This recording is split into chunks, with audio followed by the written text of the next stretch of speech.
అక్కడ గొర్రెపిల్ల ఉన్నాడు మాత్రమే కాదు, ఇంకా కొందరు ఉన్నారు. అబ్బా, ఎవరా ధన్యజీవులు, ఎవరా భాగ్యవంతులు, ఎవరా అదృష్టవంతులు? ఆ సీయోను శిఖరాన క్రీస్తు నాథుడు నిలిచేవారెవరో?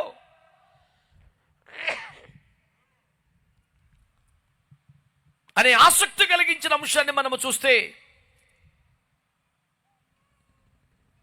ఆ సీయోను శిఖరాన యేసునాథునితో గొర్రెపిల్లతో పరలోకములో సర్వోత్తమ స్థానములో సర్వోన్నతమైన స్థితిలో ఉన్నటువంటి ఆ వ్యక్తులు కొన్ని లక్షణాలు, విశేషాలు ఆపాదించబడ్డాయి. ఎక్కడ మీరు చూసారా? అందులో ఒకటి తెలుసా బిడ్డలారా? వారు భూలోకము నుండి ఆయా జాతులు, వంశాలు, ప్రజల నుంచి కొనబడిన వారట. అందరు చెప్పండి మాట, కొనబడిన వారు. రెండవది, ప్రథమ ఫలముగా ఉండటానికి కొనబడిన వారు. బిడ్డలారా, మీరు గమనిస్తున్నారో లేదో? మూడో మాటగా, గొర్రె పిల్ల ఎక్కడికి పోవును అక్కడికి ఎల్ల ఎక్కిపోయేవారు. దేవుని బిడ్డలారా, వారట ఏ అబద్ధము నోటన ఎప్పుడూ కలిగి ఉండలేదట. అంతేనా? వారు ముద్రించబడిన వారట. అంతేనా? వారు స్త్రీ సాంగత్యమన అపవిత్రులు కాలేదట. అంతేనా? వారు కొనిపోబడిన వారై, స్తోత్రం చెప్పండి, కొత్త పాట ఒకటి పాడుతూ ఉంటారట. స్తోత్రం చెప్పండి, హల్లెలూయా. బిడ్డలారా, అక్కడ మీరు చదువుకునే వరుస క్రమంలో కాకుండా అసలు మనకు జరిగే వరుస క్రమంలో ఆ 7 మాటలు చెప్పాను మీకు నేను. ఎందుకంటే అక్కడ రాయబడ్డ మొదటి మాట ముద్రింపబడిన వారని, కానీ మనకు జరిగే మొదటిది కొనబడటం. మొట్టమొదటి మనం ముద్రించబడం. మనము దేవుని కొరకు ఆయన రక్తం ఇచ్చి ప్రాణం ఇచ్చి ఎవరైతే కొనబడుతున్నారో వారి జాబితాలో మొదటి వారు. స్తోత్రం చెప్పండి ఒక్కసారి, హల్లెలూయా. మీరందరూ స్వరమెత్తి నాకు జవాబు చెప్పాల్సింది ఏంటంటే, యేసు రక్తముతో మీరు కొనబడ్డారా ఇంకా లేదా?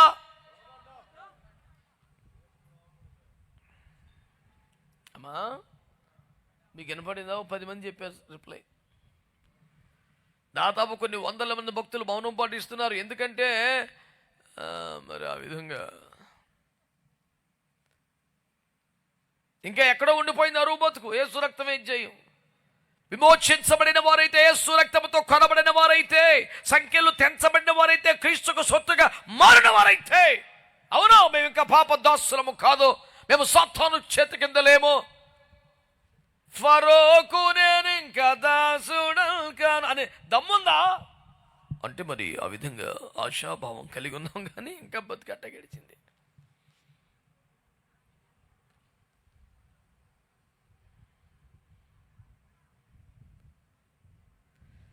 రైల్వే స్టేషన్లో మనం ఎక్కాల్సిన బండి అప్పటికే సుదీర్ఘమైన ఆలస్యమై వేచి ఉన్న తర్వాత పలాని నెంబరు, పలాని ట్రైన్, పలాని ప్లాట్ఫామ్ మీదకి వచ్చును అంటాడు. అనుకున్న లోపు వచ్చునని ఆశించడమైనది అంటే మొత్తం పాల పొంగు మీద నిలజల్లినట్టుగా సర్వనాశనం అయిపోయాయి. ఈ పూట మీకు దృష్టికి తీసుకొస్తున్న మాట విన్నారా బిడ్డలారా? రోమపత్రిక 6:17-18 మనం పాపమును విమోచించబడి నీతికి దాసులమైతిమి అన్నాడు. ఒకప్పుడు పాపమునకు దాసులుగా ఉండిన అవయవములు ఇప్పుడు నీతికి దాసులుగా మారిపోవాలన్నాడు. కొన్నాడా, విమోచించాడా, వెల చెల్లించేశాడా, ఇంకా దానికి నువ్వు బానిసము కాదు కదా. ఇప్పుడు చెప్పు, పాపములోంచి కొనబడితే పాపానికి నీ మీద అధికారం లేదుగా, ఏలుబడి లేదుగా, ప్రభుత్వం లేదుగా, ప్రభువులోకి వచ్చినట్టేగా, పెత్తనం ప్రభుదేగా, స్వతంత్రుడివేగా, విమోచించబడ్డవాడివేగా, మరి ఇంకెందుకు శరీరానుసారమైన ప్రవర్తన ఉన్నది? మీరు శరీరానుసారముగా ప్రవర్తించుటకు మీరు శరీరమునకు రుణస్థులు కాదని చెప్పాడు కదా. 8, 12, 13 రామపత్రికలో పౌలు గారు అడిగిందలు ఇవ్వడానికి శరీరానికైనా బాకీ ఉన్నావా? ఎప్పుడో తీరిపోయింది బాకీ, పామన నోర్మించి కూర్చోబెట్ట అని చెప్పాడుగా. ఈ పూట వింటున్న దేవుని బిడ్డలారా, మీరు యేసు క్రీస్తు రక్తంతో కొనబడ్డారా లేదా? విమోచించబడ్డారా లేదా? నువ్వు 10 రూపాయల వస్తువు కొన్నావు అనుకో, డబ్బులు ఇచ్చాక వస్తువును ఆ దుకాణంలో వదిలేసి వస్తావా? ఇంకా మనలో చాలామంది వస్తువు చేతిలో పెడితే తప్ప 10 రూపాయలు అడిగి ఇచ్చేసి ఏం లేదు. అమ్మా, నువ్వు పైసలు ఇచ్చినాక నేను ఏం చేయాలి? ముందు చేతులు పెట్టు. యేసయ్య నీ కొరకు వెల చెల్లించాడా లేదా? గట్టిగా ఎంత ఎంత చెల్లించాడు? ప్రాణాన్ని ఇచ్చాడు, రక్తాన్ని ఇచ్చాడు, తన రక్తం పెట్టుకున్నాడు మనల్ని. మరి వెల చెల్లించిన తర్వాత కూడా ఇంకా అవతలే ఉండాల్సిన కర్మేముంది? ఇంకా ఊడికించేసే దరిద్రం ఉంది, ఇంకా బానిసలుగా బతికాల్సిన దరిద్రం ఏముంది? రాయ్, ఎంతకాలం ఏలుబడి చేసావు. మోసే ఏమన్నాడు? రాయ్, నీ ముఖం నాకు చూపించకుండా అంతకన్నా గడిగా మళ్ళీ నీ ముఖం చూడడం కరెక్ట్గా అని చెప్పావు, చూసుకుందామని బయటకు వచ్చేసాడు. కాసేపు మగవాళ్ళు అంటాడు, కొంచెం ఆడపిల్లలు అంటాడు, కొంతమంది పిల్లలు వదిలేయమంటాడు, కొంచెం గేదెలు వదిలేయమంటాడు, గొర్రెలు వదిలేయమంటాడు. ఏంటి నువ్వు చెప్పేది? విను శ్రద్ధగా, అల్టిమేటం విను. ఒక్క డెక్క కూడా విడవబడదు, మొత్తం వెళ్ళిపోతున్నామని చెప్పాడు. దేవునికి స్తోత్రం కలుగునుగాక. హల్లెలూయా. ఐగుప్తు దాటితే స్తోత్రం చెప్పండి గట్టిగా. హల్లెలూయా. ఎర్ర సముద్రాన్ని కూడా దాటేస్తే హల్లెలూయా. ఆడెవడైనా రాగలడా యువతలకి? ఫరో గాని తన సర్వసైనికాన్ని మధ్యలో రావాల్సిందే. పోని సిగ్గు తప్పినోడు ఎవడన్నా యువతలోడు వెళ్ళగలడా? మూచేశారు సముద్రం. స్తోత్రం చెప్పండి. ఐగుప్తును వదిలి వాగ్దాన దేశానికి వెళ్ళడానికైతే సముద్రం తెరవబడుతుంది, కానీ చీల్చబడుతుంది. కానీ నీకు ఇసుగుబుట్టో, చిరాకొచ్చో, బోరుగొట్టో, నీకు పాస్టర్ మీద కోపం వచ్చో, పాస్టర్ మీద అలిగో, నువ్వు వెనక్కి వెళ్దామంటే సముద్రం నీ కొరకు చూడు చీల్చడం. నాయన యువతలే కవతలు లేదు, ఏసు రక్తం ఏం చేయం. ఏ సౌండ్ తగ్గిందేనా? అది మనకు పనికొచ్చే బ్యాచ్ ఒకరిద్దరు ఉన్నారు. దేవునికి స్తోత్రం కలుగునుగాక. ఈరోజు మొదటి మాట, ఎవరో సియోను కొండ మీద ఉండేదే, ఎవరు గొర్రె పిల్లతో ఉండేదే, పరలోక రాజ్యములో సర్వోత్తమ స్థానములో ఉండగలిగిన సౌభాగ్యవంతులు ఎవరో వాక్యం చెప్తుంది.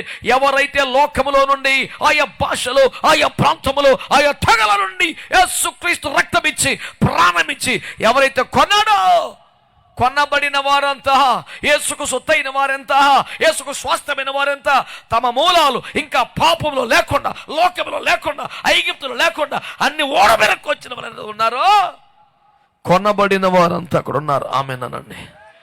హల్లెలూయా.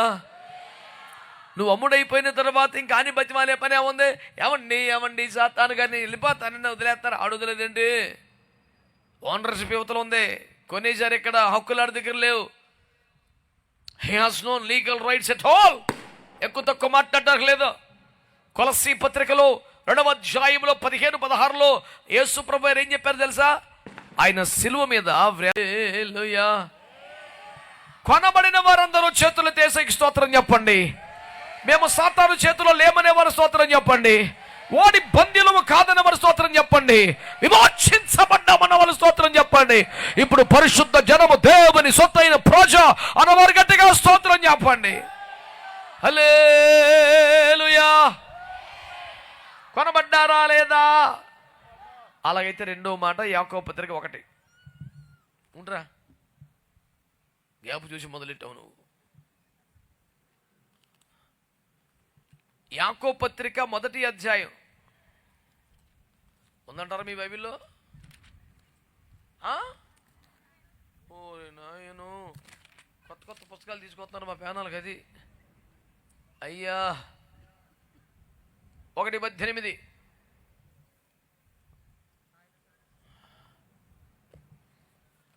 యాకోబు 1:18. అయ్యా, ఆయన తాను సృష్టించిన వాటిలో మనము ప్రథమ ఫలముగా ఉండునట్లు సత్యవాక్యము వలన మనలను తన సంకల్పము ప్రకారము కనెను. ఆమేన్ అనండి. ఆమేన్. ప్రథమ ఫలముగా ఎవరు ఉండాలి? చెప్పాలి గట్టిగా. మీరు మంచి ధైర్యంగా చెప్పండి. భయంగా దొంగ అటు చూసాడు, వస్తున్నాడు, ఆడు కొడతాడేమో అని. ఎవడు రాడు? ఆడెక్కడ ఉన్నాడు? కాళ్ళ కింద. నన్ను ఒకడు అన్నాడు, అన్న నీకు పద్దాక ఆడు జోలికి వెళ్తున్నాడు, అందుకని నేను ఏదో చేస్తున్నాను, నీకు వెళ్ళి బోల్డ్ బాధలు. నేను ఆడు జోలికి వెళ్ళను, ఆడు నా జోలికి రాను, నేను చూసేమంత బాగున్నాను అన్నాడు ఒకడు. నేను అన్నాను, మరి మీ ఇద్దరి మధ్యలో అంత అండర్స్టాండింగ్ నాకు ఉండదురా అని చెప్పాను. ఎవడు మాట్లాడే? నువ్వు పద్దాక ఏదో అంటావు, నీ మీద కొత్తాడు, మీకు ఎప్పుడు ఈ ప్రాబ్లమ్స్ ఉంటాయి, అందుకే మీకు చాలా, మీ పాస్టర్కి బాగోదంట, నీకు పెద్దగా బాగోదంట. మేము ఆడు జోలికి వెళ్ళాం, ఆడు జోలికి రాడు, మేము ఎంత బాగున్నాం చూడు అన్నాడు. మరి వీళ్ళిద్దరి మధ్యలో కుదిరిన ఒప్పందం నాకు లేదుగా. దొంగలు ఊళ్ళు పంచుకున్నట్టు వీళ్ళిద్దరు పంచుకున్నారండి. నాకు యేసైతో సంబంధం, పరలోకతో సంబంధం, ఈ బ్యాచ్తో ఏం సంబంధం లేదు. యేసు రక్తమే జయం. అందరికీ వందనాలు. ఓన్లీ వందనాలు చెప్తారని నన్ను చెప్పారు. కొనబడ్డామా ఇంకా లేదా? ఆమేన్. రెండవదట, ఎందుకు కొనబడ్డామో తెలుసా మనమండి? ప్రథమ ఫలముగా ఉండడానికి. అనండి గట్టిగా, హల్లెలూయా. ప్రథమ ఫలముగా ఉండడానికి మనం సృష్టిలో ప్రత్యేకించబడ్డాం. అంటే రేపొద్దున కడబోర మోగితే రాకడ వచ్చి ఇదిగో పెండ్లి కుమారుడు ఇక్కడికి ఎక్కిరమ్మో అని పిలువబడితే ఎత్తబడే సంఘమే పెండ్లి కుమార్తె సంఘం అన్నింటా ప్రథమురాలై సమున్నత గౌరవ స్థానములో సగౌరవంగా యేసునాథుని ప్రక్కన కుడి పరుషున కూర్చొని ఎట్లా ఉంటది? రాని వీరు అలంకరించబడి రాజు కుడి పార్శ్వమును కొలువు తీరి ఒక శుభదినం రాబోతుంది. దేవునికి స్తోత్రం కలుగునుగాక. ఏదో మొత్తానికి పరలోకం వెళ్ళిపోవడానికి ఎక్కడో దగ్గర సెటిల్ అవ్వడానికి ఏ మూల కూర్చొని అందుకు కనబడుతున్న కాంతి పుంజమే క్రీస్తునాథుడు, అతడు అయ్యి ఉండవచ్చును, వెలుగు ప్రదీపమే అతడు, దేదీప్యమైన దివ్యే అతడు అనుకునే కర్మ లేదురా నాయనా. అతని కుడి పార్శ్వమును నిలబడే ఒక సగౌరవ స్థానము రాబోతుంది. ప్రథమ ఫలం ఉండని కొనబడ్డాం. ఆమేన్, ఆమేన్. యేసు రక్తముతో మనము కొనబడినాము. ఆమేన్ అనండి. ఈ విషయాన్ని మీరు అందరూ నమ్ముతున్నారా? ఇప్పుడు మీరు కొనబడిన వారా కాదా? ఇప్పుడు కొనబడిన వారు ఎవరు అంటే ఏం చెప్తారు? గట్టిగా గట్టిగా, ఇంకా పవర్ఫుల్గా. అది అది అది అది రెండో ప్రశ్న, ప్రథమ ఫలములు ఎవరు? సౌండ్ తగ్గిందే. అంటే యాక్చువల్గా నేనేను నాకు తెలుసుకొని ఇంకా ఏం ఫలించలేదు కానీ మరి ఫలించమరి పరువు పోతుంది. పొందేశామంటున్నావు ఆత్మ, ఏది ఫలం? ఏది ఎదురు వెనకాల గుద్దేస్తాకేనా? పొందా, కనిపెట్టాల్సిందే, ఆత్మను పొందాల్సిందే, భాషలు మాట్లాడాల్సిందే. వరమిచ్చాకైనా ఫలం ఇవ్వకపోతే, హలో, వరమిచ్చాకైనా ఫలం ఇవ్వకపోతే గుర్తుపెట్టుకో, వరమిచ్చాకైనా ఫలం ఇవ్వకపోతే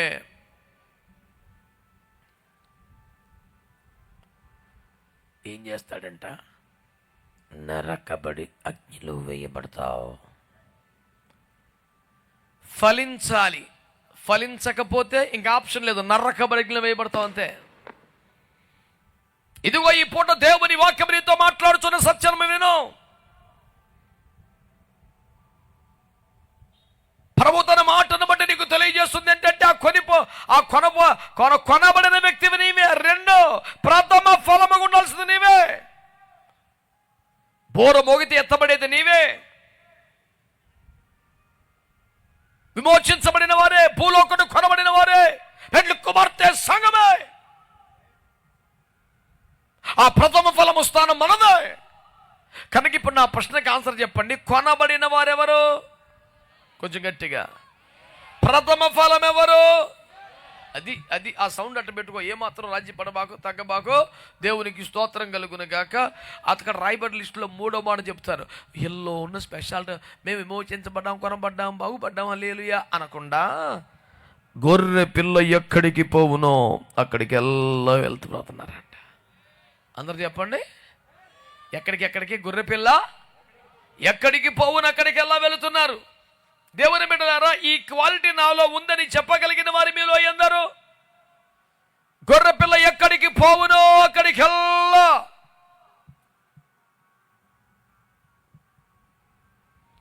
గొర్రె పిల్ల రూట్ మీకు చెప్తాను వినండి ఒకసారి.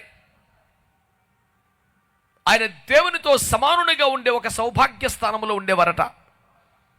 అక్కడ స్టార్ట్ చేసి జర్నీ ఏం చేశారట?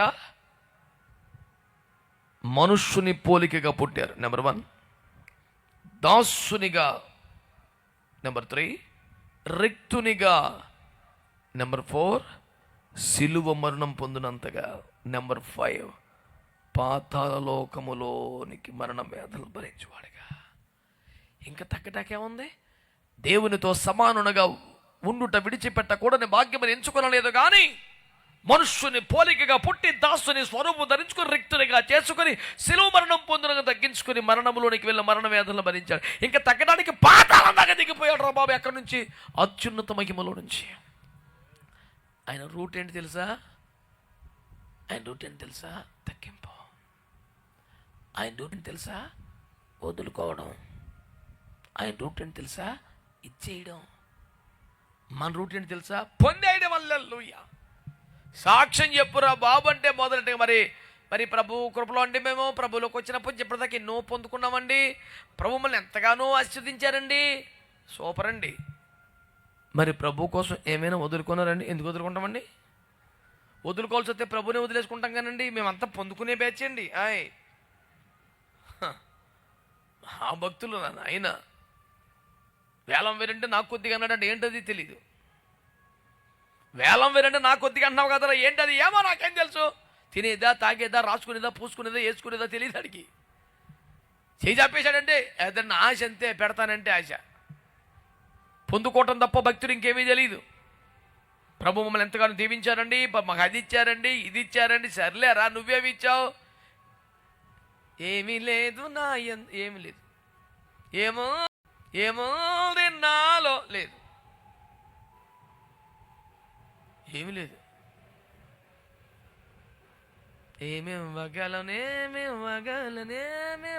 ఇంక ఎన్ని స్కేల్స్ మార్చినా అరిచినా ఇవ్వలేదని చెప్తాయి కదా, ఎందుకంత సోకి ఇంకా వదిలేచేయి. సమయం ఇచ్చావా? మొదటి ప్రాధాన్యత ఇచ్చావా?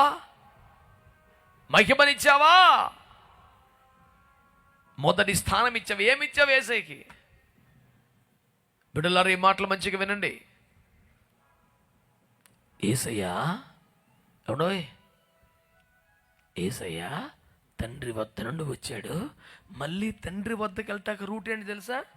తగ్గింపు, రిక్తుడు, శ్రమలు పడటం, బాధలు అనుభవించటం, బాగా తగ్గించుకోవటం, మళ్ళీ మహిమకి వెళ్ళటం. ఇది ప్రభువారి రూటుది. ఏమన్నారు? గొర్రె పిల్ల ఎక్కడికి పోవును అక్కడికి వారు కూడా వస్తారు. ఆమేనండి, హల్లెలూయా. ధన్యతల కొండ మీదకి వచ్చిన జనం ఉపదేశ కొండ మీద లేరే? రొట్టె చేపలు పంచిపెట్టిన కోటములు ఎంతమంది గెత్సేమన్లో లేరే? ఏమండి? జన సమూహాలు సభలకు వచ్చారు, రొట్టె చేపలు తిన్నారు, అద్భుతాలు పొందుకున్నారు. గెత్సేమని ప్రార్థనకు వచ్చేసరికి కేవలం 12 మందిలో 9 మంది బయట ఉన్నారు, 3 లోపలికి వచ్చారు. కల్వరి కొండకు వచ్చేప్పటికి మరీ ఒక్కడే వచ్చాడు. ఏరు జనం, గొర్రె పిల్ల ఎక్కడికి పోవును అక్కడికి ఏర్రా. స్వస్థత కోటాలకు వచ్చిన జనం, విడుదల కోటాలకు వచ్చిన జనం, ఆశీర్వాద కోటాలకు వచ్చిన జనం, వాగ్దాన కోటాలకు వచ్చిన జనం. మీలో చాలామంది కూడా, చాలామంది కదా, కొద్దిమంది రాత్రి రాలా. ఎందుకంటే ఫస్ట్ కోటంలో ఏముంటుంది? రేపు వెళ్దాం అనుకునే బ్యాచ్ కొంత ఉండి దేశ రక్త వైద్యం, అత్యవసర కార్యక్రమం ఉండి, వేరే పరిచర్య ఉండి రాలేని వారు ఉంటారు. దేవునికి స్తోత్రం. వారి గురించి కాదు, అత్యవసరమే లేకపోయినా ఫస్ట్ రోజే వెళ్తే రేపు వెళ్దాం, ఆఖరి రోజు వెళ్దామనే బ్యాచ్ రేపు వస్తారు. అమ్మ కుర్చీలు పెంచుతారు రేపు. ఆ బ్యాచ్ వేరే ఉంటుంది, చివరి కూటం బ్యాచ్.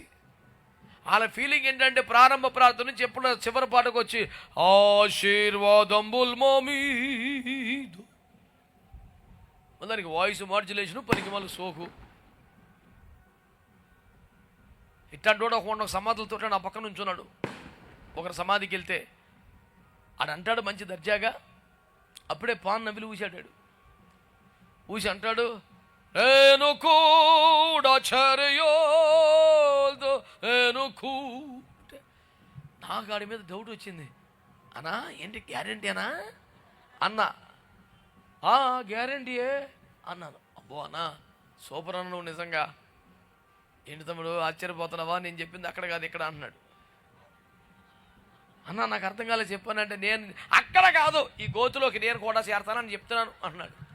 అమ్మమ్మమ్మ ఏం ఒప్పుకోలరా నువ్వు, శబ్ద మామూలుడు కాదు నాయన. మరి తమ్ముడు మన బతుకు మనం తెలుసు కదా, మనం ఆడికి వెళ్తాం, ఆడికే కష్టమే. నేను కూడా చర్యోల్దో ఎక్కడికంట. ఆహాహా ఏమి నీ విశ్వాసము, నీ ఒప్పుకోలు బలా. ఇట్లాంటి బ్యాచ్ తగలబడ్డారు భూమి మీద. కడుపులో భయం లేదు, బెంగ లేదు, దిగులు లేదు, మారు మనసు లేదు, కన్నీరు లేదు, పశ్చాత్తాపం లేదు. వద్దు తమాషా చేయొద్దు దేవునితో. దేవుని వాక్యం చెప్తుంది, మీరు ఎవరో వినబడలేదు నాకు. గొర్రె పిల్ల ఎక్కడికి వెళ్తే అక్కడికి వెళ్ళాలి. స్తోత్రం చెప్పండి గట్టిగా, హల్లెలూయా. ఎలీషా ఏలియా సంభాషణ చూస్తే గుర్తుందా మీకు? 2వ రాజులు 2వ అధ్యాయంలో వాళ్ళ సంభాషణ ఎలా ఉందండి? నాన్న దేవుడు నన్ను గిల్గాలుకి వెళ్ళమనుచున్నాడు అంటే నేను కూడా వస్తా అన్నాడు. చెప్తే అర్థం కదా, అది మామూలు విషయం కాదు. ఉండెక్కడ నువ్వు ఉండెక్కడ చెప్పాను కదా. యెహోవా జీవముతోడు నీ జీవముతోడు నిన్ను విడువను అన్నాడు. సర్లే రారా అన్నాడు. సగం లెక్కెళ్ళాక నాన్న దేవుడు నన్ను బేతేలుకి వెళ్ళమన్నాడు. ఓకే నేను కూడా వస్తాను. వద్దురా చాలా ప్రయాణం. యెహోవా జీవముతో నీ జీవం నిన్ను విడువను. సర్లేరా కొంత లెక్కలిన తర్వాత దేవుడు నన్ను ఎరుకో దాటమని చూడండి. అమ్మో ఎరుకోనా, అయితే మీరు వెళ్ళండి పాస్టర్ గారు, మేము ప్రార్థన చేస్తాం మీకోసం లేలియా అలా. నేను కూడా వస్తాను ఎరుకో అన్నాడు. మళ్ళీ రమ్మన్నాడు. ఈసారి మధ్యలో ఆపాడు. ఏంటయ్యా నన్ను దేవుడు యోర్దాన్ దాటా నా వల్ల కాదు, దిగువ పడుతున్న ప్రవాహానికి వెళ్తున్న ప్రవాహం పొరపాటున స్లిప్ అయితే గట్టిగా ఓపుకుంటే తీసుకెళ్ళి మొత్తం సముద్రం పడ్డ తల్లియా.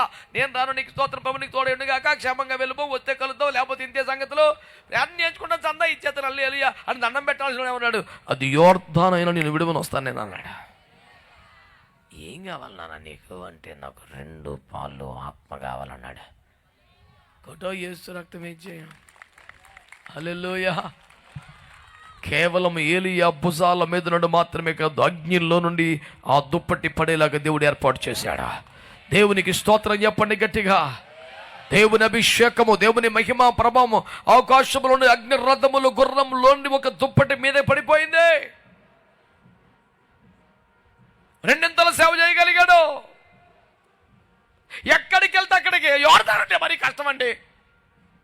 అన్ని ప్రవాహాలు ప్రాణం మీద తెచ్చుకోవాలి, ఎగువ నుంచి దూకొస్తాం. ఎందుకంటే లేనిపోని రిస్క్. గొర్రె పిల్ల ఎక్కడికి వెళ్తే అక్కడికి వెళ్ళిపోవాలి. ఆమేన్. అద్భుతాల దగ్గర, బోధల దగ్గర, రొట్టె చేపల దగ్గర ఉన్న జనం ప్రార్థనలో లేరు. ప్రార్థనలో ఉన్నవారు సిలువ దగ్గర లేరు.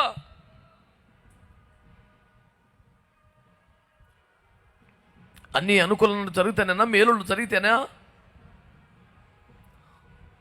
ఇందాక సభలోకి వస్తున్నప్పుడు మీరు పాడుతున్న పాట, నీ మేళ్ళకు అలవాటయ్యే నీ పాదములు వదలకుంటూ, చాలా చక్కని పాట. ఆ పాట వచ్చిన కొత్తలో దానికి బ్రాండ్ అంబాసిడర్ కబర్ అనేక మందికి పరిచయం చేశాను. పాడగలిగిన ప్రతి వారికి ఫార్వర్డ్ చేశాను. మంచి పాట అబ్బాయి నేర్చుకోండి, కొత్తగా వచ్చిందని అంతగా ముచ్చటపడ్డాను. వారి పాటను, వారి రచనను, వారి శైలిని, వారి రాగాన్ని, గానాన్ని ఆస్వాదించి ఆనందించి అనేకులకు పరిచయం చేసిన వాడిగా నేను ఒక మాట చెప్పాలి. సర్వసాధారణ భక్తులందరి అనుభవాన్ని వారు రాశారు. ఇన్ని మేలులు చేసి ఇంకెక్కడికి వెళ్తాం బాబా, 100% కరెక్ట్, నేనేం కాదంటలా. కాకపోతే నా ఆత్మ కనిపించింది, నీ మేళ్ళకు అలవాటు అయ్యే పాదాల మీద ఉన్నావా, అయితే కీడు చేతి వదిలేస్తావుగా. అమ్మబోయ్ అటు వదలను. వెంటనే గుర్తుకొచ్చాడు యోబు గారు, భార్య గారు గుర్తుకొచ్చారు. ఓకే అయ్యా, మేలు కాదు కీడు చేసిన వదిలిపెట్టను బాబయ్య అని సమర్పించుకోవాలనిపించింది. వెంటనే మా సంఘం ఏమని పడింది తెలుసా, నీ ప్రేమకు అలవాటయ్యే నీ పాదములు ఇక నీ ప్రేమది, కొట్టినా తిట్టినా శిక్షించిన, మేలు ఇచ్చినా కీడు పంపినది నీ ప్రేమ నాకు తెలుసు, నేను నిన్ను వదిలిపెట్టను. దేవునికి స్తోత్రాలు చెప్పండి. గొర్రె పిల్ల ఎక్కడికి పోవును అక్కడికి వెళ్ళా. ఆమేనండి. ఆయన ప్రతి దినం మానక మందిరానికి వెళ్ళారా లేదా మాట్లాడండి. సువార్తను ప్రకటించారా లేదా, సంఘాన్ని శుద్ధీకరించారా లేదా, ఉపవాస ప్రార్థనలు చేశారా లేదా, పరిశుద్ధ జీవితం కాపాడుకున్నారా లేదా, పాపాన్ని ఖండించారా లేదా, అదే సమయంలో పాపుల్ని ప్రేమించారా లేదా, మరణంలోనికి వెళ్ళారా లేదా, వేదనలు భరించారా లేదా, చావునే చంపారా లేదా, తిరిగి లేచారా లేదా, మేఘం ఎక్కారా లేదా, పరలోకానికి వెళ్ళారా లేదా, మంద అదే రోడ్డు. ఆయన ఎక్కడికి పోయానో ఆ రూటంతా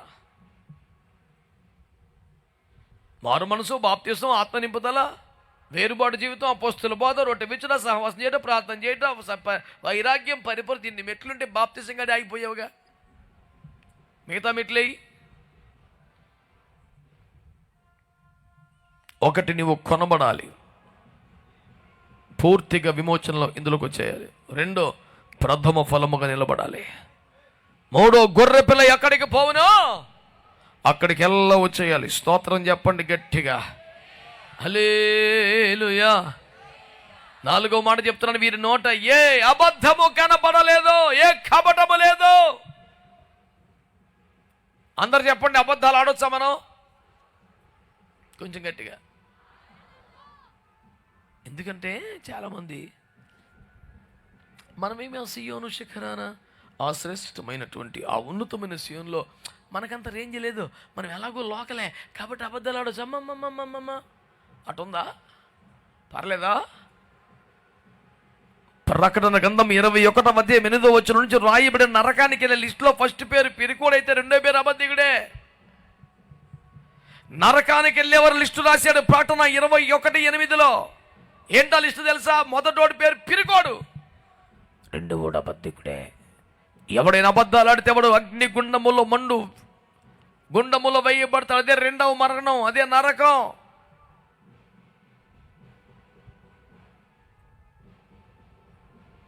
అబద్ధాలు ఎవరైనా వాడచ్చా? ఆదిమ సంఘములు అననీయ సప్పీరలు ఈ స్థలం అమ్మితే మొత్తం దేవునికి ఇస్తామని మొక్కుకొని ఎక్కువ అమౌంట్ చూశాక శోధన పుట్టి కంగారు పట్టి ఇద్దరు ఏకీపించి పర్లేదులే అబద్ధం ఆడదాం, మేనేజ్ చేద్దామని చెప్పి కొంత దాచి కొంత తెచ్చి మీరు మనుషులతో కాదు దేవునితో అబద్ధం ఆడుచున్నారు అనగానే తెచ్చిపోయారే. అబద్ధానికి భారీ మూల్యం. అబద్ధానికి మోసపోయి పడిపోయి అవ్వ ఎంత మూల్యం చెల్లించుకుంది. బేతల నుంచి పంపబడ్డ అబద్ధానికి ఎంతగా బలైపోయాడు. అబద్ధం ఆడనని సప్పరులు ఎలా ప్రాణం పోగొట్టుకున్నారు. అబద్ధం ఎంత ప్రమాదకరమైంది, తీవ్రమైంది. హోషియా గ్రంథం ప్రకారం అబద్ధం ఆట జనులకు వాడికైపోయిందంట. కానీ రేపొద్దున పరలోకం రావాలంటే, సియోను కొండకు చేరాలంటే నీ నోట అబద్ధం ఉండటానికి వెళ్ళలేదు. సత్యమునకు స్తంభంగానే ఉండాలి, సత్య సాక్షిగా బ్రతకాలి. అబద్ధము నీ నోట రావడానికి, ఈ నిజం ఒప్పుకున్నందుకే ప్రాణం పోవాల్సి వస్తే పోవాలి ప్రాణం, కానీ అబద్ధం ఆడటానికి వెళ్ళలేదు.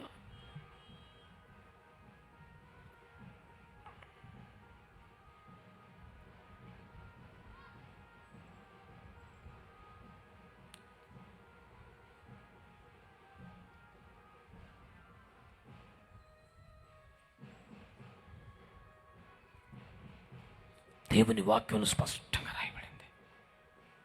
సియోను కొండ మీద యేసుతో ఉండగలిగిన సౌభాగ్యం ఎవరిదట?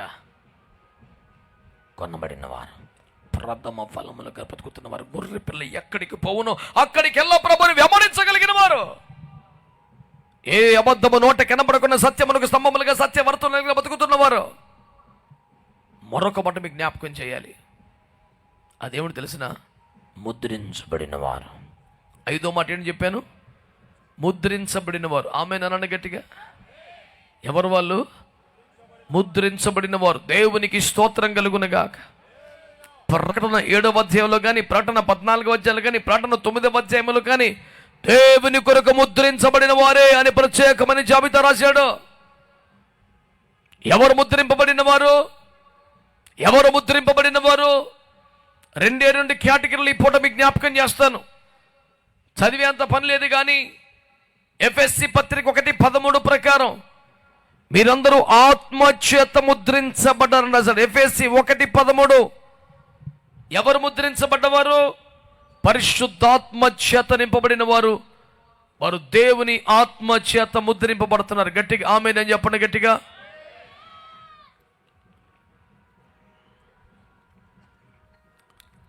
నీళ్లు తాగితే దాహం తీరుతుంది అని తెలిస్తే దాహం తీరదు. నీళ్ళు దాని ప్రయోజనాలు అని లెసన్ రాస్తే, ఎస్సే రాస్తే దాహం తీరదు. నీళ్ళు తాగితే దాహం తీరుద్ది. ఈనాడు చాలా మంది క్రైస్తవులు పరిశుద్ధాత్మను మేము నమ్ముతామంటారు. పరిశుద్ధాత్మ రమ్మని పాటలు పాడుతున్నామంటారు. పరిశుద్ధాత్మను వలనే మనం ముందుకు వెళ్ళగలమని నమ్ముతున్నామంటారు. ఏమిటయ్యా నీ మేధాంతం? నీరు తాగితే కలిగిన ప్రయోజనాలు తెలిస్తే దాహం తీరదు, నీళ్లు త్రాగితేనే దాహం తీరుద్ది. పరిశుద్ధాత్మ నువ్వు చెప్పగలిగిన ఒక సమాచారం కాకూడదు, నువ్వు అనుభవించవలసిన ఒక అద్భుత విషయంగా ఉండాలి. హల్లెలూయా, హల్లెలూయా. ఎవరు ముద్రించబడిన వారంటే అందరూ ఆత్మచేత నింపబడ్డారు వారే. నువ్వు పరిశుద్ధాత్మ నమ్మని వాడివైతే, ఎగతాళి చేసేవాడివైతే, విమర్శించేవాడివైతే, దూషించేవాడివైతే, ఎవడోయ్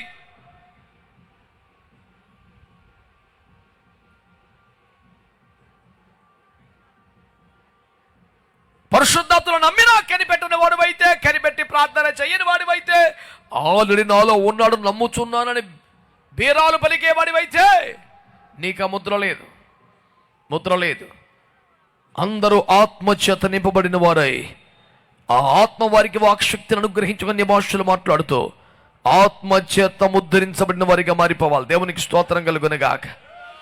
ఏదైనా ఒక స్థలములో ఇది హైకోర్టు వారి భూమి ఆక్రమించినచో మీరు శిక్షలను బోర్డు పెడితే ఎవడన్నా అక్కడ పాకేసే దమ్ము చేస్తాడు, ఎంత కబ్జా కోరైనా.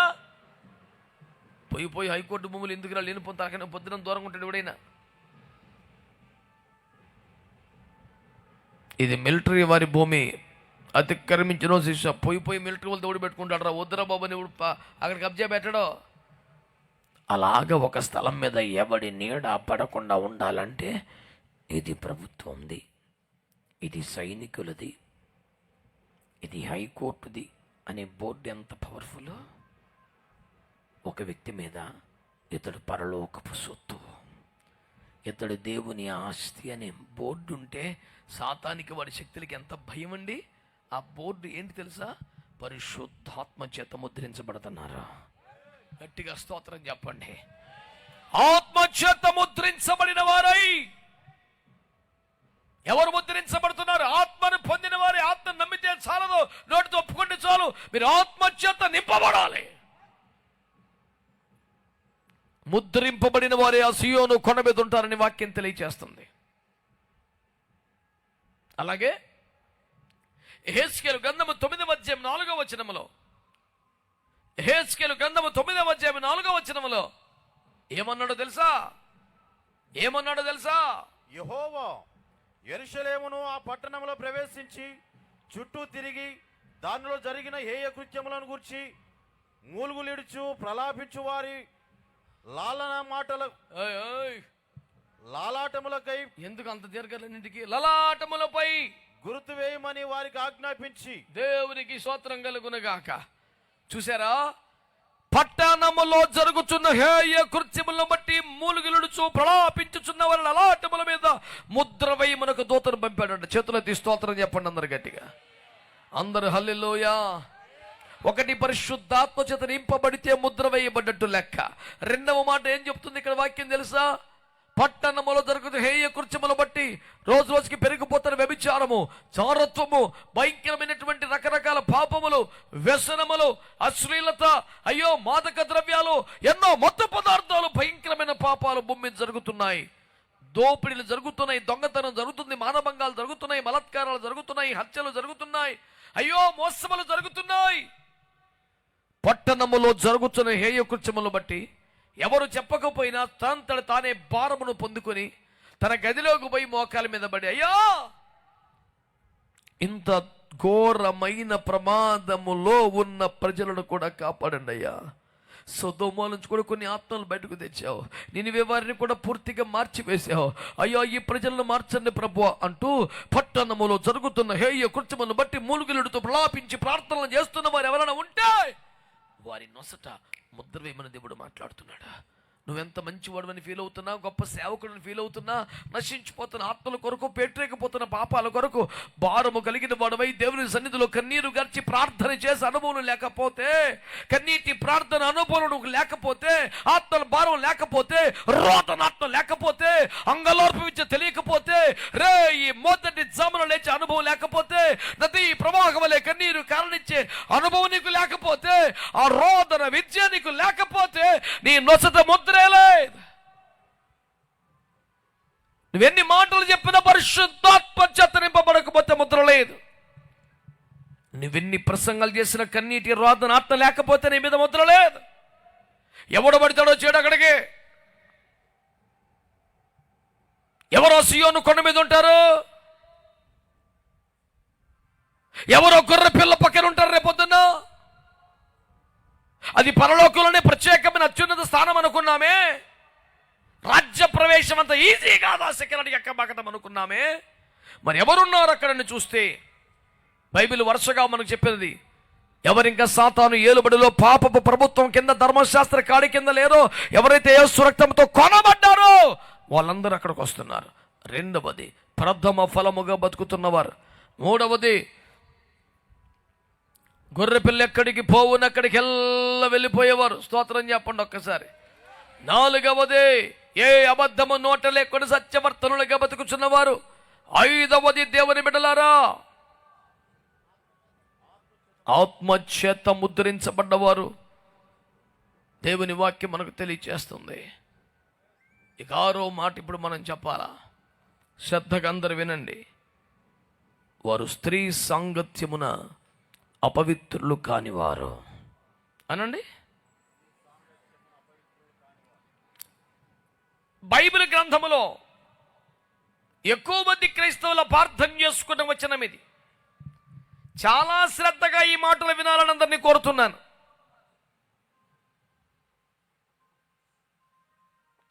అంటే ఎవరైనా సియోను కొండ మీదకి వెళ్ళాలి అంటే వారు స్త్రీ సాంగత్యమున అపవిత్రులు అవ్వకూడదు అనే మాటను తీసుకొని క్రైస్తవుల్లో కొంతమంది పరిశుద్ధులు కేవలం పరలోకము చేరుటయే గొప్ప కార్యము కాదని, ఆ ఉన్నత సియోను శిఖరానికి చేరాలని ఆశ కలిగిన వారై ఎలాంటి దురుద్దేశం లేవు సుమ వారికి. సదుద్దేశముతోనే, సద్భావనతోనే, సద్భక్తితోనే స్త్రీ సాంగత్యం అపవిత్రమైపోతే ఆ సియోను కొండని మిస్ అయిపోతాము అనే అభిప్రాయంతో వివాహములను నిషేధించుచున్నారు. వివాహము చేసుకుని సమర్పణలోకి వచ్చుచున్నారు. ఆ ఉన్నత సియోను శిఖరానికి చేరాలని ఆశ కలిగిన వారై ఎలాంటి దురుద్దేశం లేవు సుమ వారికి. సదుద్దేశముతోనే, సద్భావనతోనే, సద్భక్తితోనే స్త్రీ సాంగత్యం అపవిత్రమైపోతే ఆ సియోను కొండని మిస్ అయిపోతాము అనే అభిప్రాయంతో వివాహములను నిషేధించుచున్నారు. వివాహము చేసుకుని సమర్పణలోకి వచ్చుచున్నారు. ఒకవేళ వివాహము చేసుకుంటే స్త్రీ సాంగత్యముల అపవిత్రమైపోతాము,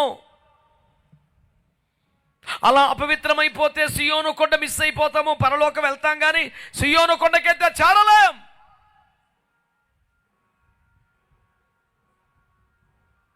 ఈ పాపిష్టి లోకములో పనికి మళ్ళీ దేహములో కొంతకాలం ఓర్చుకుంటే, పవిత్రతని కాపాడుకుంటే ఆ మహిమలోకి వెళ్ళాక యుగయుగాలు ప్రభువుతో ఉండొచ్చు కదా, సియోను శిఖరంపై ఉండొచ్చు కదా, చున్నత స్థానంలో ఉండవచ్చు కదా అని వారు భావించుచు ఆశించుచు వివాహము చేసుకుని ప్రతిష్టలో ఉంటున్నారు. వారిని బట్టి దేవునికి స్తోత్రాలు చెల్లిస్తున్నాను. నేను వారిని విమర్శించడమో వారి స్థానమును తక్కువ చేసి మాట్లాడటమో చేయటం లేదు. శిరస్సు నుంచి వారికి గౌరవాన్ని ప్రకటిస్తున్నాను. అయితే ఇంత అమూల్యమైన మహిమ కలిగిన ఈ వచనము కూడా ఇతర అనేక వచనముల వలె అపార్థము చేయబడినది, సగమే అర్థమైనది, సంపూర్ణ అవగాహన నోచుకోలేదు. శ్రద్ధగా వినండి. వివాహ బంధము అపవిత్ర బంధము అయినట్లయితే ఆ పని చేయించినప్పుడు మొదటి దేవుడే. మనం ఏదైనా స్టేట్మెంట్ ఇస్తున్నప్పుడు దేవుని గౌరవానికి ఏమైనా భంగం కలుగుతుందేమో అనే సోయి ఉండాలి కదా. వారు స్త్రీ సాంగత్యమున అపవిత్రులు కాలేదు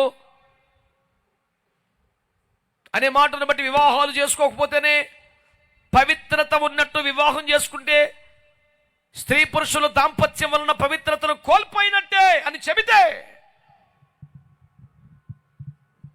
మరి ఆదాము పవిత్రతను కోల్పోట కారకుడు దేవుడే కదా. దేవుడు అలా చేస్తాడా? దేవుడు చేసినది వివాహం ఘనమైందని చెప్పాడు కదా, పరిశుద్ధ స్థితిని కాపాడుకున్నట్టుకని చెప్పాడు కదా. 1 కొరింథీ పత్రిక 7:1 పౌలు గారు మాట్లాడుతూ ఏమన్నాడు?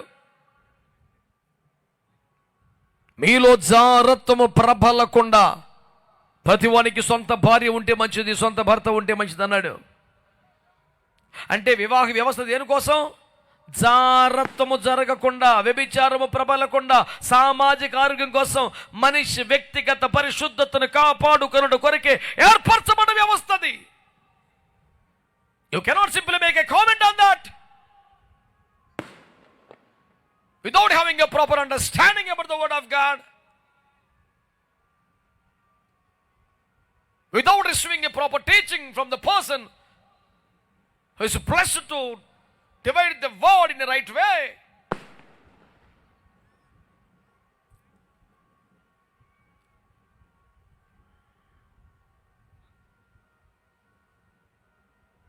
వివాహ బంధం అపవిత్రము కాదు, అపవిత్రం అవ్వకుండానే వివాహం అని వాక్యం చెప్పింది. అందుకని వివాహాన్ని నిషేధించేవాడిని బైబిల్ ఏమని తెలుసా? అబద్ధికుడు, వాత వేయగా మనస్సాక్షి కలిగిన వాడు అన్నాడు. వివాహం చేసుకోవచ్చా చేసుకోవద్దా అది నీ వ్యక్తిగత ఇష్టం. ఎవడైనానో వివాహము చేసుకోకూడదు అనుకుంటే ఓకే, సంతోషం.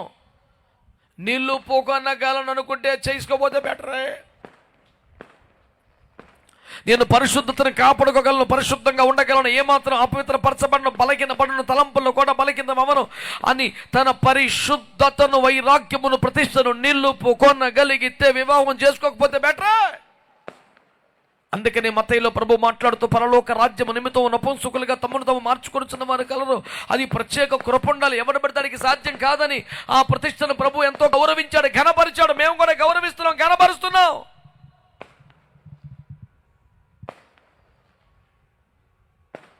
వివాహము చేసుకొనకుండా నేను ఇలా ఉండగలను, నేను నిలుపుకొనగలను అనుకుంటే అది చాలా గొప్ప ప్రతిష్ట, అది మంచి సమర్పణ, దాన్ని తక్కువ అంటలేదు. అది ఎంత మంచి సమర్పణో వివాహం చేసుకోకూడదు అని నిషేధించుట అంత పనికి మెల్ల పాపిష్టి బోధ.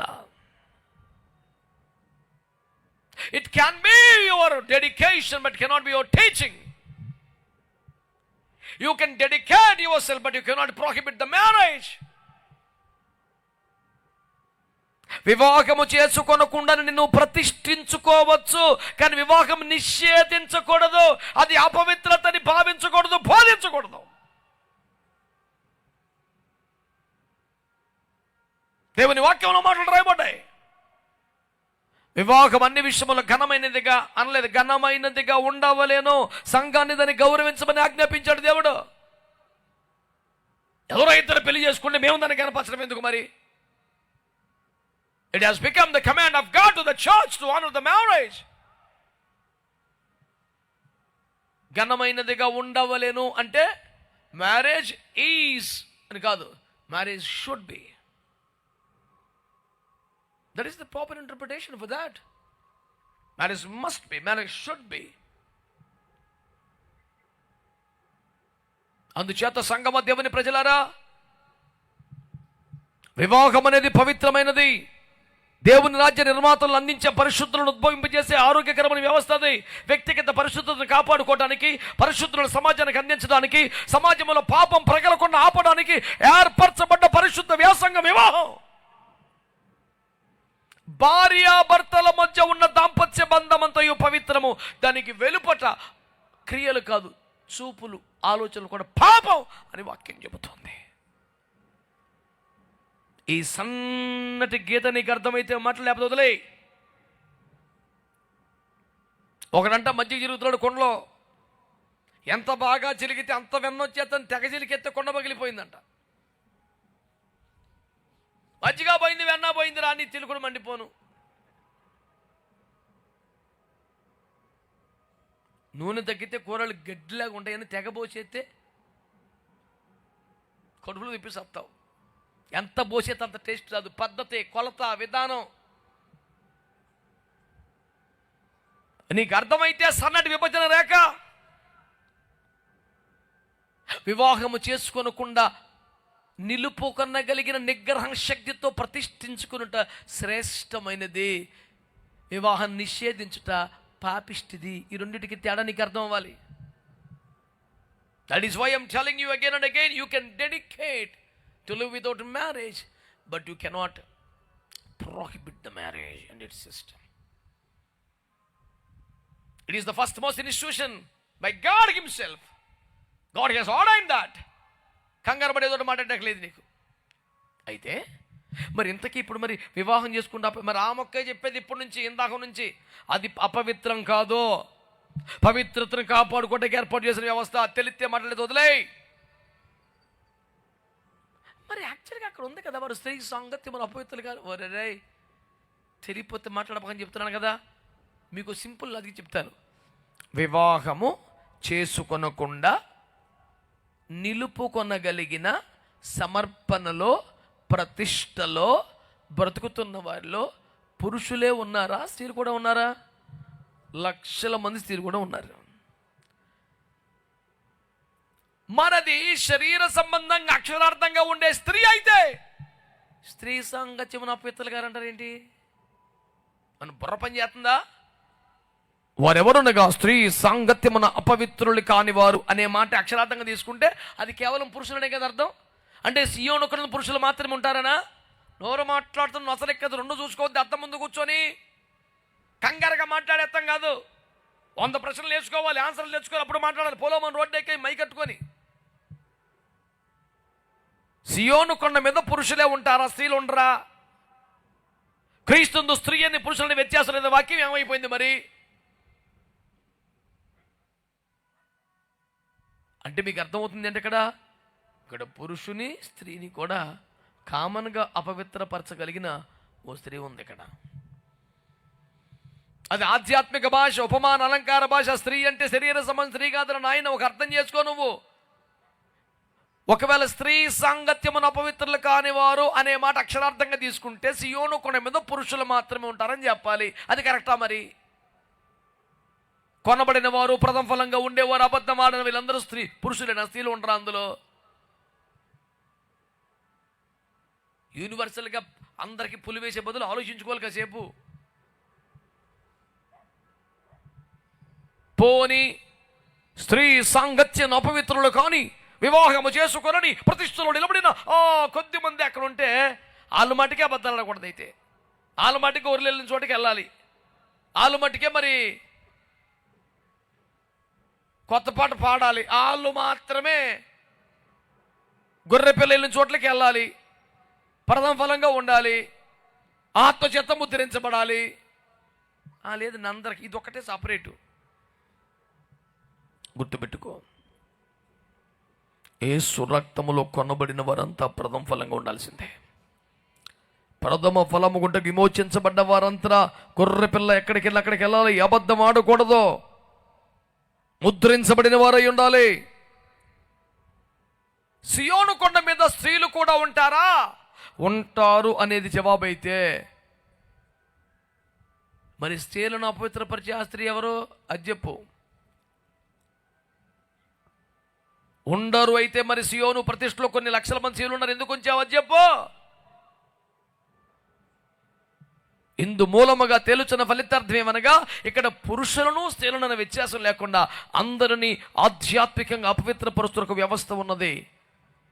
ప్రకటన గ్రంథం 17వ అధ్యాయంలో కనబడుతుంది. వేష అయిన మహాబబులోను అది తన సేవకులను అపవిత్రపరుస్తున్నదని రాశాడు అక్కడ. అంటే కడవరి కాలంలో, అంత్యకాల సంభవాలలో, రాకడ దినాలలో, రాకడ సంభవాలలో, చివరి ఘడియలో దేవుని సంఘమును అపవిత్రపరిచే, బలహీనపరిచే ఒక బబులోను అనబడితే నామకార్థ సంఘం లోకపు వ్యవస్థ ఒకటి ఉన్నది. దాని బారిన పడి అనేక మంది క్రైస్తవులు తమ పవిత్రతను పోగొట్టుకునే ప్రమాదం ఉన్నది. అక్షరార్థము కనబడుతున్న స్త్రీ కాదు, శరీరముగా కనబడుతున్న స్త్రీ కాదు, అది స్త్రీలనేమి పురుషులనేమి అందరినీ అపవిత్రపరుస్తున్న అబద్ధ బోధలు, నకిలీ సంఘం, పాపిష్టి సంఘం, దాని బతుకది అనే సత్యాన్ని గుర్తించాలని ప్రభు పెట్ట మనవి చేస్తున్నాను. ఈ పూట మీ దృష్టికి తీసుకొస్తున్నది ఏమిటి తెలుసునా? ఆ సియోను కొండ మీద ఉండేవారు మాత్రమే ఈ లక్షణాలు కలిగి ఉండాలి. మిగతా ఎవడైనా ఎట్టయినా బతికేచ్చారు అర్థమా? కాదు కదా. ఈ రూల్స్ అందరికీ వర్తిస్తాయి కదా. ఏమోనండి బాబు, ఇంత తేటగా చెప్పిన తర్వాత కూడా ఆ సియోను కొండకి అందరూ అర్హులు కాదేమో అని నాకు భయంగా ఉంది. పోను రాకు, నువ్వు రాకపోతే ఏమవుతుంది? ఎవరికి అవకాశం ఉంది చెప్పనా? హెబ్రీ పత్రిక 12వ అధ్యాయం.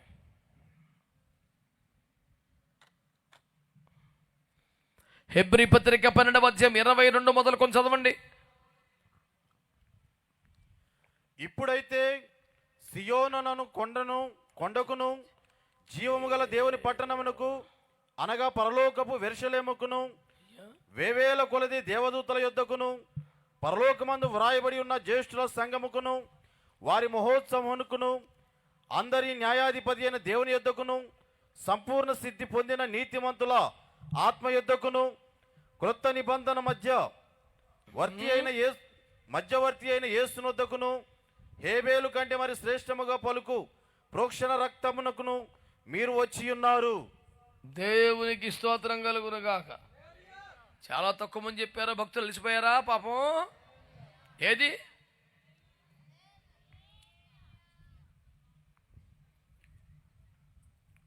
ఒక రాజుగారంట తెనాలి రామలి గడుస్తుంటే పొద్దున్నే చూసి, అయ్య బాబోయ్ ఈడు తెల్లారిపాటికి వచ్చేస్తాడట, ఏదో ప్రశ్నేసి బుర్ర తింటాడు, ఈడితో ఏగలేమని వాడిని చూస్తూనే గబుక్కుని తప్పుకొని లోపలికి వచ్చి రాణిగారు చెప్పంట, ఆడు వస్తున్నాడు కానీ నేను లేను, బయటికి వెళ్ళనని చెప్పు అని చెప్పారంట. వాడిని చూసి చటక్కని తప్పుకున్నాడుగా రాజుగారు. అలా తప్పుకోవటం ఆడు కూడా చూశాడంట. ఆడు చూసినట్టు రాజుకు తెలియదు.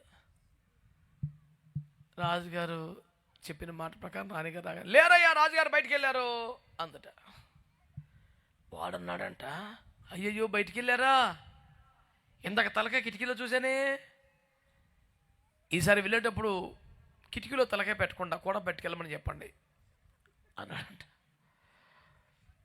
అమ్మ మెదవా చూసేవట్రా అని బయటకు వచ్చారంట రాజుగారు. ఇప్పుడు ఎందుకు చెప్పానంటే, ఆ రాజుగారు ఒకవేళ కిటికీలో తలకాయ పెట్టి బజారుకి వెళ్ళినట్టుగా మీరేమన్నా చేతులు ఇంటికాడ పెట్టి వచ్చారేమోనని. ఆ బల్లెవరు ఎందుకు దాలో తెచ్చాం మరి దాచారే. ఆహాహా, మీ పవిత్ర హస్తములు దాచుచున్న భక్తులారా, చేతులెత్తి ఒకసారి స్తోత్రం చెప్పుడి. హల్లెలూయా. దేవుని ప్రజలారా, సంఘం ఈ రాత్రి మంచి మాట వినండి. హెబ్రీ సంఘాన్ని పౌలు మాట్లాడుతూ ఏమన్నాడు తెలుసునా? ఇప్పుడైతే సియోను కొండకు మీరు వచ్చి ఉన్నారు. ఆమేన్ అనండి. అంటే అదేమన్నా లోకల్గా ఉన్నది అనుకుంటారేమో, సియోను కొండ మినిస్ట్రీస్ ఏమో యెరూషలేములో ఉన్న సియోను కొండ ఏమో అనుకుంటారేమోనని రాశారు. సియోను కొండ కనగా జ్యేష్ఠుల సంఘమున కనగా వేవేల కొలది పరిశుద్ధులకు వారి మహోత్సవానికి అందరు న్యాయాధిపతి దేవుని వద్దకి కొత్త నిబంధనకు మధ్యవర్తిగా హేబేలు కంటే మరి శ్రేష్టమైన పలుకులు పలికే యేసు రక్తము రొద్దకు వచ్చేశారు మీరు. అంటే ఏం చెబుతున్నాడు?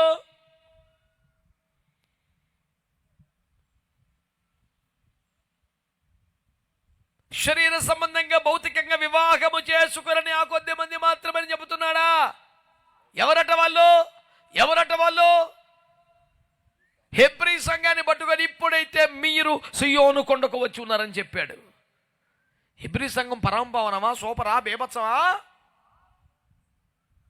ఆ ఒక్క 12వ అధ్యాయాన్ని చూస్తే కూడా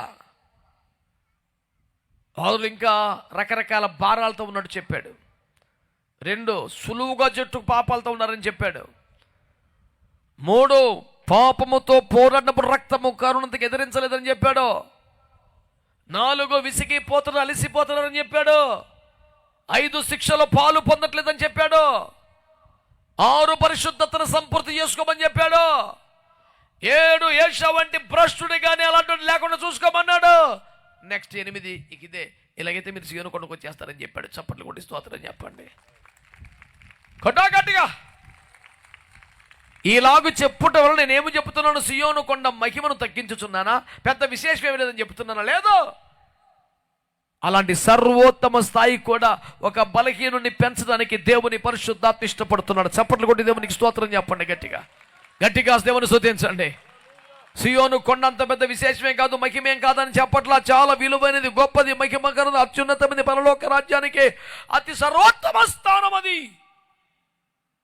అయితే ఇంకా రకరకాల బాలాలతో వంగిపోతున్నవాడు, సులువుగా చెట్టు సుక్కులు పెట్టు పాపాల్లో పడిపోతున్నవాడు, విసిగిపోతున్నవాడు, అలిసిపోతున్నవాడు, రక్తము కారునంతగా పాపముతో పోరాడలేకపోతున్నవాడు, తండ్రి శిక్షను స్వీకరించలేకపోతున్నవాడు, పరిశుద్ధతను సంపూర్ణ చేసుకోలేకపోతున్నవాడు కూడా దృష్టి పెట్టగలిగితే, మార్పు చెందగలిగితే, కన్నీరు కార్చగలిగితే, పాపముతో రక్తము కారునంతగా పోరాడగలిగితే, ఏ శవులాగా ఆర్థికానికి అమ్ముడుకు పోకుండా నిలబడగలిగితే, పరిశుద్ధతను సంపూర్తి చేసుకోనగలిగితే, తండ్రి ఇచ్చు శిక్షలలో సంతోషపడగలిగితే, నీవు కూడా నేను కూడా సియోను కొండకు రాగలుగుతామని వాక్యం చెబుతుంది.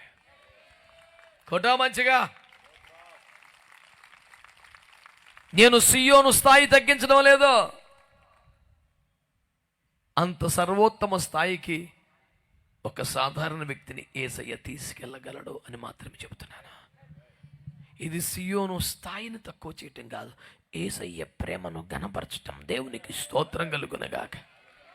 గట్టిగా స్తోత్రం చెప్పండి. ఏమైనా చేయగలం అన్నారుగా, ఇప్పుడు ఎటుపోయినా అంటే ఏంటి మీ ఉద్దేశం? డబ్బులు ఇవ్వగలడు, అప్పులు తెచ్చగలడు, నొప్పులు ఇవ్వగలడు, ఇయనా? సియోను ఇవ్వగలడు, సియోనుకు చేర్చగలడు. ఈ రాత్రి మీలో ఎవరైనా ఒక తీర్మానంలోకి వస్తారా? అయ్యా రకరకాల భారాలు పెట్టుకొని నలిగిపోతాను, వద్దు, నాకు ఐక్య విచారాలు వద్దు. రకరకాల భారాల నుంచి బయటికి రాగలవా? సులువుగా చిక్కులు పెట్టి పాపాలను వదిలేయగలవా? వాటి మీద జయమును పొందండి, రక్తము కరుణంతగా ప్రార్థనలో పోరాడగలవా? తండ్రి ఇచ్చిన శిక్షను సంతోషంగా సేకరించగలవా? పరిశుద్ధత సంపూర్తి చేసుకునే ప్రయాసపడగలవా? దేని కోసం, ఏ ప్రయోజనం కోసం ఆధ్యాత్మిక విలువలు పక్కన పెట్టని ఒక రోషమంగళ జీవితానికి రాగలవా? నీకు నాకు కూడా ఆ ఉన్నత సియోను ఇవ్వడానికి దేవుడు సిద్ధంగా ఉన్నాడు. ఈ సియోను ఉత్సవాలలో నిన్ను దేవుడు ఒక ఉన్నతమైన పిలుపుతో పిలుస్తున్నాడు. ఆమేన్, ఆమేన్. చివరిగా ఓబద్యా 17వ వచనం చదవండి. ఈ ఒక్క మాట చదవండి. ఓబద్యా 17. అయితే సియోను కొండ ప్రతిష్ఠితమగును, తప్పించుకొనిన వారు దాని మీద నివసింతురు. చాలండి, గట్టిగా చప్పట్లు కొట్టండి ఒకసారి. గట్టిగా యేసు రక్తం ఏం చేయం. అయితే సియోను కొండ ప్రతిష్ఠింపబడును, తప్పించుకుని వారు ఆ కొండ మీద కనబడతారు. ఎవడు రొమ్మిర్చుకొని తిరుగుతాడో, ఎవడు నాకు పర్లేదంటాడో, ఎవడు ధీమగా ఉంటాడో, ఎవడు భయం లేకుండా పోతాడు దెబ్బకే. కానీ ఎవడు విరిగి నలిగిన హృదయంతో భయభక్తులు కలిగి పాపములో పడకుండా, ఆశల్లో పడకుండా, కోరికల్లో పడకుండా, లోక స్నేహాల్లో పడకుండా, శరీర కార్యముల్లో పడకుండా, భయము కలిగి, భక్తి కలిగి, ప్రార్థన కలిగి తప్పించుకుంటూ వస్తాడు. వాడు సియోను కొండ మీద ఉంటాడు. తమ్ముడు, చెల్లెమా, లోకాశల్లో పడకుండా తప్పించుకోగలుగుతున్నావా? లోక స్నేహాల్లో పడకుండా తప్పించుకోగలుగుతున్నావా? బంధుమిత్రుల బంధాలలో పడకుండా తప్పించుకోగలుగుతున్నావా? ఐక్య విచారాల్లో పడకుండా తప్పించుకోగలుగుతున్నావా? హలో, నాకేం పర్వాలా అని దర్జాగిలను సంసోను దెబ్బతిన్నాడు. వామ్మో అని పారిపోయినటువంటి యోసేపు కింగ్ అయ్యాడు. తప్పించుకున్నవాడే కింగ్. లోక స్నేహాలకి భయపడలేదు కదా నువ్వు, రాజకీయాలకి భయపడలేదు కదా, ధనమయ వ్యామోహాలకి పర్లేదు సార్, కంట్రోల్ అచ్చే అంత బలహీనలు కాదు. వద్దు వద్దు, భయపడు, పారిపో, అపాసులకు దూరం అయిపో, లోక స్నేహాలకు దూరం అయిపో, రకరకాల ఫ్రెండ్షిప్లకు దూరం అయిపో, ప్రార్థనకు దగ్గరవు, పరిశుద్ధులకు దగ్గరవు, ప్రార్థన ఉపవాసాలకు దగ్గరవు, సేవకులకు దగ్గరవు, అయ్యో మందిరానికి దగ్గరవు, నాటపడు. తప్పించుకొని పారిపోతున్న వాడే సియోను కొండ మీద ఉంటాడు. ఎక్కడ చూసినా నువ్వే ఉంటున్నావా? ఫంక్షన్స్లో, పార్టీల్లో, గొడవల్లో, గోతరలో, అల్లర్లో నువ్వేనా? దేవుని వాక్యం తెలియజేస్తుంది, బహుతేటగా వాక్యం మాట్లాడుతుంది. ఈ రోజున శ్రద్ధగా వినగలవా? వాక్యం ప్రభు మాట నీకు తెలియపరచబడుతుంది. నీవు కానీ సులువుగా చిక్కులు పట్టి పాపాలు వదిలేయగలిగితే, రక్తము కారునంతగా పాపాలతో పోరాడగలిగితే, ఏ శవులగా బస్సుడు అయిపోకుండా, తిండి కోసం, లోకం కోసం, సుఖం కోసం ఆత్మీయతను పోగొట్టుకోకుండా కాపాడుకోగలిగితే, అయ్యో దేవుని బిడ్డలారా, పరిశుద్ధతను సంపూర్తి చేసుకుని భక్తి చేయగలిగితే, ఇన్ను సియోను కొండ మీదకి రప్పిస్తానని దేవుడు మాట్లాడుతున్నాడు. నశించి ఆత్మల కోసం ప్రలాపించే విజ్ఞాపన ఆత్మ ఉంటే నీకు ముద్ర వేసుకుంటానని దేవుడు చెబుతున్నాడు. పరిశుద్ధ ఆత్మ చేత నింపబడితే నీకు ముద్ర వేసుకుంటానని దేవుడు మాట్లాడుతున్నాడు. ఈ రోజున నీకు నీకు నీకు నీకు సియోను కొండ మీదకి రావడానికి ఒక అవకాశం దేవుడు ఇస్తున్నాడు. ఈ లోకంలో పదవులు చాలా, ఈ లోకంలో సుఖాలు చాలా, ఈ లోకంలో సరదాలు చాలా, క్రైస్తవ్యంలో, సంఘంలో, మినిస్ట్రీలో పోస్టులు చాలా. ఇవేమీ లేకపోయినా పర్వాలేదు, కానీ సియోను శిఖరాన్ని మాత్రం మిస్ అవ్వకూడదు.